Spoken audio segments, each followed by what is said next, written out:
Bonjour, vous écoutez La Page Sensible, le journal de lecture et d'écriture d'une autrice émotive. Je m'appelle Marion Josserand et j'adore lire des romans contemporains, surtout ceux qui me titillent la corde hypersensible.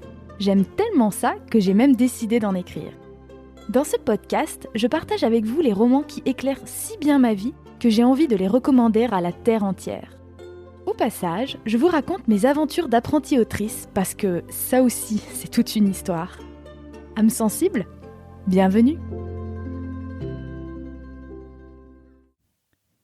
Salut, c'est Marion. Dans ce 7e épisode de La Page Sensible, je vous parle des Hauts de Hurlevent, l'unique roman d'Emily Brontë, un récit gothique tout droit sorti de l'Angleterre du 19e siècle qui n'a pas pris une seule ride et qui m'a plongé dans un tourbillon d'émotions, de passions amoureuses, d'intrigues familiales, le tout sur un fond de lande anglaise battue par les vents. C'est vraiment pas un vieux classique poussiéreux et rasoir, vous allez voir, je vais vous expliquer pourquoi j'adore ce roman. Et côté écriture, je vous parlerai de ma difficulté chronique à replacer l'écriture au centre de ma vie et surtout à assumer de faire de la dite écriture une priorité absolue. C'est vraiment une difficulté que je rencontre de manière répétée et que j'ai aussi rencontrée ces derniers temps et donc je vais vous parler de ça. Aujourd'hui, côté lecture, je vous parle donc des Hauts de Hurlevent, un roman considéré comme étant du gothique anglais. Mais bon, vous allez voir, je ne vais pas vous faire un cours de littérature, je vais vraiment vous parler de mon expérience personnelle de ce roman, qui a été écrit par une jeune femme, Emily Brontë, en 1847. Vous connaissez peut-être les sœurs Brontë, Charlotte, Anne et Emily Brontë, ces fameuses trois sœurs qui faisaient partie d'une famille qui vivait dans le Yorkshire, donc au milieu du 19e siècle, très connue notamment parce que Charlotte, la grande sœur d'Emily, a sorti la même année que le livre dont je vais vous parler aujourd'hui, le très fameux, très célèbre Jane Eyre. Donc voilà, c'est vraiment une famille de femmes de lettres, ce qui quand même pour l'époque n'était pas quelque chose de très courant.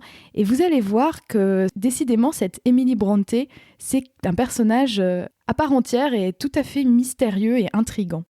Avant de vous parler un petit peu plus de l'autrice, j'aimerais bien vous raconter une fois de plus comment j'ai découvert ce roman, parce que, en fait, Les Hauts de Hurlevent, je ne sais pas si vous l'avez lu, mais c'est un grand classique de la littérature anglaise qui n'est pas très connu en France. Je crois qu'il y a assez peu de gens qui l'ont lu. Moi, je l'avais découvert par des cours d'anglais, alors je me souviens plus si c'était au collège ou au lycée. Ce dont je me souviens, c'est que on nous avait fait lire un extrait qui était dans notre manuel d'anglais. Et que notamment on avait écouté la version audio, donc c'était à une époque où on n'avait pas trop l'habitude d'entendre des livres audio, et je me souviens qu'il y avait cet extrait sur la cassette qui allait avec notre livre, et l'extrait en question c'était un passage de ce roman, donc on dit roman gothique, en fait c'est la fin du romantisme anglais, voilà, on est au milieu du 19e siècle, mais c'est déjà un petit peu la fin, c'est un mouvement qui a commencé au 18e siècle. Et donc, il y a une certaine part, ça se passe dans la lande anglaise, et il y a une certaine part qui est faite presque à du fantastique. C'est pas tout à fait du fantastique, mais on sait jamais trop s'il y a vraiment des fantômes. C'est un peu le cas dans Jane Eyre également. Si jamais vous l'avez lu, il y a une histoire de...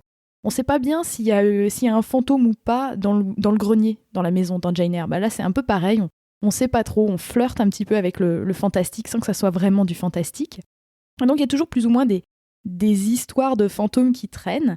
Et le passage que nous avait fait lire notre prof d'anglais, c'était un passage où le narrateur, Mr. Lockwood, fait un cauchemar. Il dort dans cette vieille maison des Hauts de Hurlevent, donc là, en haut de cette colline sur la lande dans le Yorkshire. Et il fait un cauchemar où il croit voir un petit fantôme, mais un petit fantôme en chair et en os qui vient même lui saisir le poignet avec ses doigts glacés et qui tape à la fenêtre et qui dit « Let me in, laissez-moi entrer ». Et je me souviens, c'est un passage quand je l'ai lu dans le livre que j'ai relu récemment, donc que j'ai lu pour la première fois en fait récemment, je me souviens que c'est un passage vraiment glaçant, assez flippant, mais nous bien sûr, classe d'ados, on entendait ça, en fait on était morts de rire. J'ai donc découvert Les Hauts de Hurlevent, qui s'appelle en anglais Wuthering Heights, en cours d'anglais, quand j'étais donc, je crois que c'était au collège. Et je suis retombée dessus tout à fait par hasard au Japon. Je crois que je l'ai déjà évoqué dans ce podcast, mais pendant presque toute l'année 2020, je vivais au Japon, j'y ai fait un visa vacances-travail, donc j'avais un visa d'1 an qui me permettait à la fois de travailler sur place, mais aussi d'être en vacances. C'est génial les visas vacances-travail parce que on a le droit de faire ce qu'on veut. Le visa nous autorise à travailler, à avoir un travail salarié rémunéré, mais aussi on a le droit de ne pas travailler. Ce qui n'est pas le cas, par exemple, si on a un simple visa de travail. Et donc moi, je me suis baladée au Japon pendant 1 an, j'ai fait des petits boulots, j'ai fait beaucoup de vacances aussi, et notamment j'ai fait du volontariat dans différents lieux. Le principe, c'était que j'avais le gîte et le couvert en échange de quelques heures de travail non salarié par jour. J'étais souvent dans des petites fermes, je faisais souvent du maraîchage, mais là, en l'occurrence, je me suis retrouvée pendant donc l'été 2020 dans une station de ski de la préfecture d'Iwate, donc c'est plutôt dans le nord du Japon, à mi-chemin entre l'île tout à fait au nord d'Hokkaido et entre la ville de Tokyo. C'est une préfecture assez rurale où il y a beaucoup de grandes montagnes avec notamment des stations de ski très réputées, mais là c'était l'été, donc c'est comme en France, il n'y avait pas de neige. Et je faisais du volontariat dans une auberge qui était tenue par une dame japonaise, Kayoko-san, très très très gentille Kayoko-san, vraiment absolument adorable. Kayoko-san et son mari avaient l'habitude d'accueillir beaucoup de volontaires du monde entier. Et là, à ce moment-là, on était 2 Taïwanaises et 2 Français sur place à faire du volontariat. Donc on aidait à faire les lits, etc., à préparer les petits déjeuners pour les clients de l'auberge. Et alors, je sais pas pourquoi je vous raconte tout ça, je vous donne beaucoup trop de détails. Tout ça pour dire qu'il y avait une grande bibliothèque, là où on était logés, là où on vivait au rez-de-chaussée de cette auberge, et que dans cette bibliothèque, il y avait un certain nombre de livres en anglais dans lesquels j'ai allègrement pioché pendant mon séjour. Je suis tombée sur Wuthering Heights, Les Hauts de Hurlevent, donc en anglais, et je me suis dit, tiens, mais c'est le machin qu'on avait vu quand on était, donc je crois, au collège. Ah bah tiens, je vais essayer de lire, mais en n'y croyant pas trop, quoi. C'est vraiment le livre qui te tombe sous la main et tu te dis, bon, j'ai rien de mieux à faire, les soirées sont longues, parce que la nuit tombe tôt, on est au Japon, et puis on peut pas sortir le soir parce qu'il y a des ours. Donc en fait, on peut pas aller se promener dès que la nuit tombe, donc on reste à l'intérieur à bouquiner. Du coup, j'ai lu, donc à l'été 2020, pendant que j'étais dans cette auberge au Japon, Les Hauts de Hurlevent, et je l'ai absolument dévoré. Je me serais jamais doutée quand j'ai entendu ces extraits dans ma classe d'anglais que j'aimerais autant ce roman, qu'il allait autant me toucher. Je m'attendais à découvrir un classique de la littérature et en fait, je me suis retrouvée face à une histoire tortueuse d'amour, de famille, de vengeance, de haine, extrêmement poignante, prenante, avec beaucoup d'émotions et j'ai été complètement emportée et surtout, pour moi, ça a été une lecture addictive, vraiment, j'arrivais pas à le reposer, ça m'a tenu éveillée la nuit. Encore un de ces fameux livres que je pouvais lire jusqu'à 2-3 heures du matin, parce que vraiment j'étais fascinée par ma lecture. C'est bien beau tout ça, mais de quoi ça parle? Eh bien, Wuthering Heights, Les Hauts de Hurlevent, c'est une histoire qui se passe déjà sur plusieurs générations, et on va dire que l'histoire principale, c'est l'histoire de Catherine Earnshaw et de Heathcliff. Et toute l'histoire se passe dans un lieu unique, qui est ce lieu-dit des Hauts de Hurlevent, sur la lande du Yorkshire, qui a très clairement été inspiré par la vie d'Emily Brontë et de ses sœurs, qui ont vécu en quasi-réclusion dans le presbytère de leur père, qui était pasteur, donc une vie très, très austère. Vous voyez, le pasteur anglais, 19e siècle, sur la lande, ils voyaient quasiment personne. Et en gros, c'est les 3 sœurs Brontë. Pourquoi elles ont toutes fini écrivains et poètes? C'est parce qu'en fait, elles passaient leur vie à lire des livres pour un petit peu s'échapper de cette réalité-là, et donc à en lire, et par conséquent à en écrire. Et donc ce roman, Les Hauts de Hurlevent, qui est sorti en 1847, raconte avant tout une histoire d'amour entre Catherine Earnshaw et un personnage assez noir et mystérieux qui s'appelle Heathcliff. C'est un nom intéressant, puisque Heath veut dire bruyère et Cliff veut dire falaise. Et c'est un nom qui a été inventé dans ce livre. Et pour la petite histoire, c'est un nom qui a été repris pour au moins une personne que vous pourriez connaître. C'est l'acteur Heath Ledger. Vous savez, il joue notamment dans Le Secret de Brokeback Mountain. C'est un acteur qui est mort très jeune d'ailleurs, qui s'appelle Heath, mais en fait, c'est un diminutif pour Heathcliff. Et ses parents, j'avais lu ça sur sa page Wikipédia, je crois, ses parents l'avaient appelé comme ça en référence au roman d'Emily Brontë. Bref, l'histoire commence dans l'enfance de Catherine et Heathcliff. Catherine, elle est plutôt... c'est un petit peu la petite bourgeoise du coin avec son frère. Ils habitent dans la grande maison en haut de la colline. Et son père, Monsieur Earnshaw, qui est très gentil, un jour, Ramen, il va, je sais plus, je crois qu'il va à la foire du village, enfin, il va chercher quelque chose et il revient avec un petit enfant qu'il a décidé d'adopter. C'est un petit...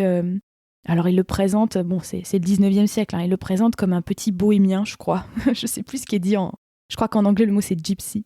Donc, c'est ce petit enfant très torturé, très sombre, dans tous les sens du terme. Et Heathcliff va se révéler un personnage à la fois diabolique et en même temps fou amoureux de Catherine. Il va se construire au fil des années une espèce de mélange d'amour, de haine, de rivalité entre ces deux personnages et sur plusieurs générations, parce qu'en plus ils vont reporter cette espèce de tradition conflictuelle sur leurs enfants.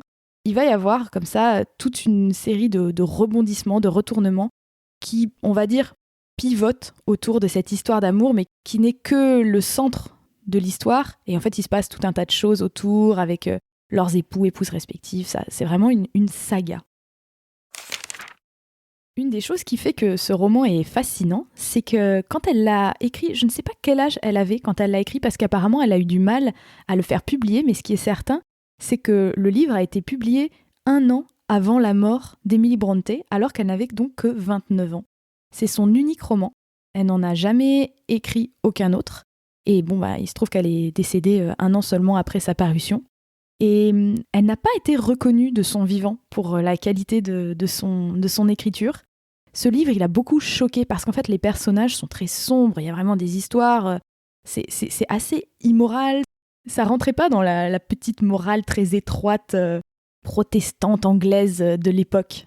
C'était un livre, c'était un coup de pied dans la fourmilière, ce livre. Et il a été reconnu plutôt à la fin du 19e siècle. Et aujourd'hui, c'est vraiment reconnu comme un classique de la littérature anglaise, un très grand roman. Et ce qui n'est pas trop de chance aussi pour Emily, c'est que la même année, sa sœur a sorti le fameux roman Jane Eyre, donc sa sœur Charlotte Brontë. Et Jane Eyre, c'est devenu immédiatement un très grand succès. Et aujourd'hui encore, il est beaucoup plus connu que Les Hauts de Hurlevent. Personnellement, j'ai lu les deux. Et vraiment, ma préférence personnelle va aux Hauts de Hurlevent, que j'adore. Même si Jane Eyre est vraiment un roman fascinant également. Outre le fait qu'elle l'a écrit très jeune, Emily Brontë, ce roman, ce qui est frappant, c'est que elle, c'était une femme, en plus voilà, on est au 19e siècle, c'était une femme non mariée qui vivait dans un milieu extrêmement isolé, dans un presbytère au milieu de la lande du Yorkshire. Et ce roman, c'est vraiment une très très grande saga, beaucoup d'aventures. Et donc ce qui est frappant pour moi, c'est qu'on voit que c'était une très grande lectrice. Et d'ailleurs, on le sait, hein, les historiens de la littérature le disaient. Et moi, ce que je trouve incroyable, c'est que ce récit, qui a été écrit comme ça, à l'allure d'une bougie au milieu de la lande, il est d'une modernité incroyable et surtout d'une netteté au niveau de l'intrigue, du déroulé de l'histoire. C'est-à-dire que je pense que si aujourd'hui ça devait arriver sur la table d'un éditeur, il y aurait presque rien à toucher.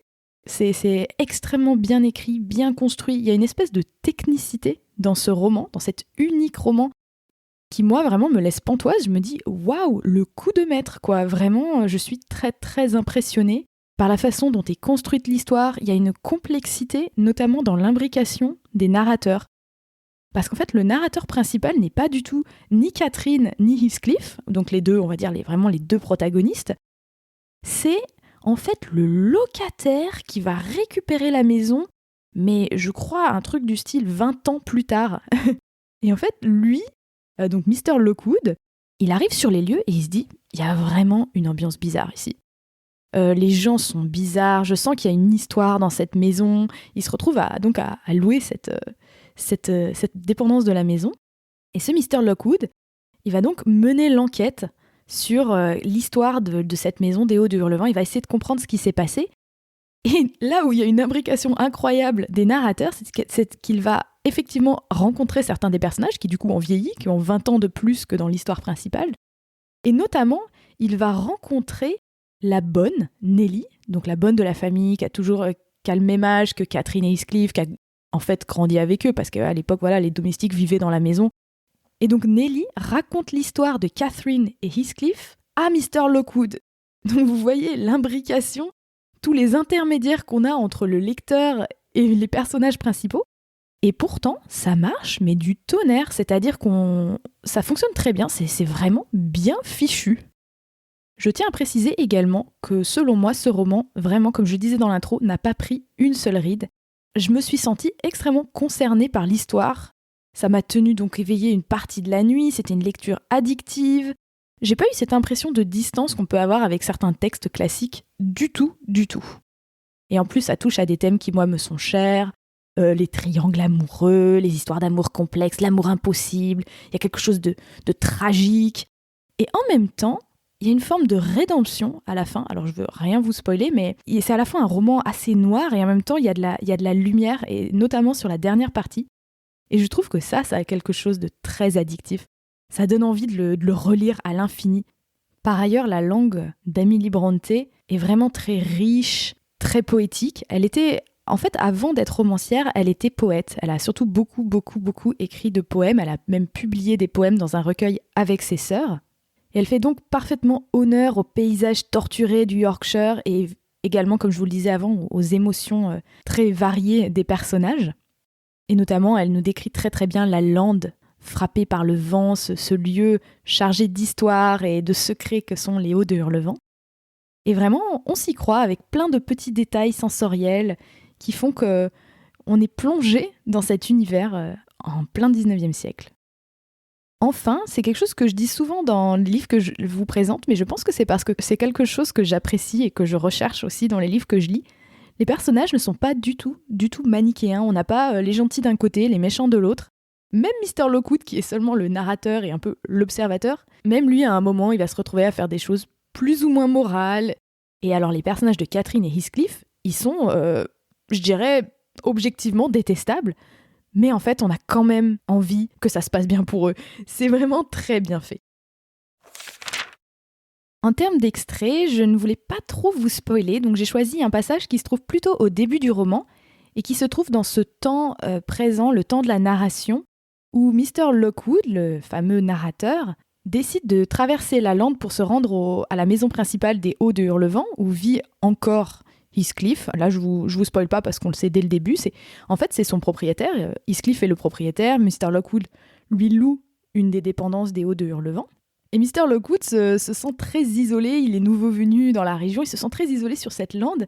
Et du coup, il décide sous la neige, de traverser la lande pour aller se faire payer le thé chez son voisin, entre gros guillemets, parce que je crois qu'il faut qu'il marche pendant peut-être une demi-heure.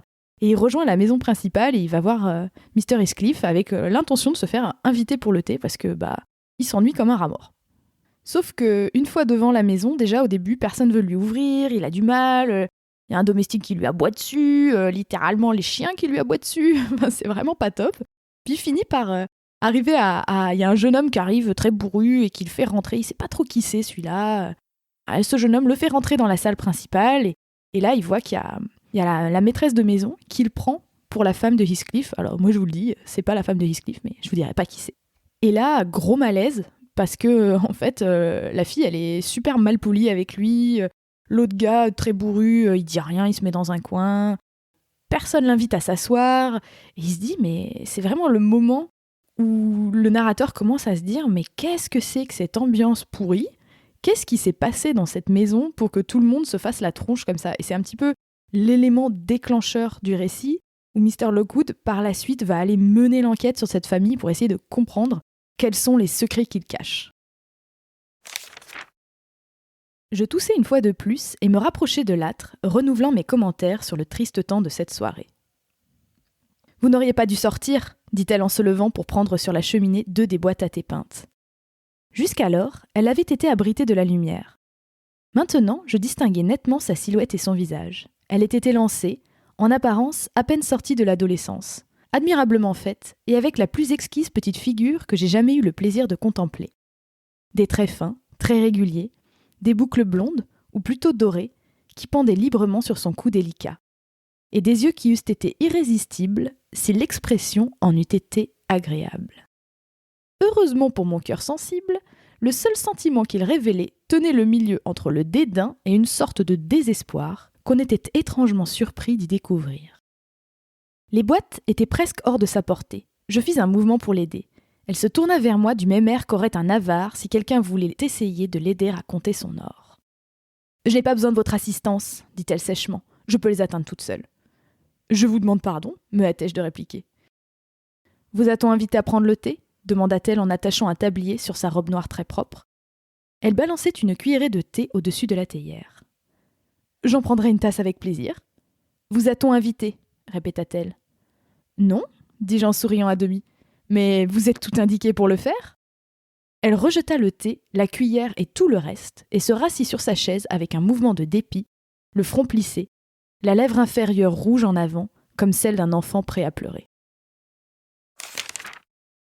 Voilà, c'était juste un petit extrait pour vous montrer un petit peu la bonne ambiance quand Mr. Lockwood arrive sur place et ce qui va le pousser à essayer de comprendre ce qui se passe au haut du Hurlevent.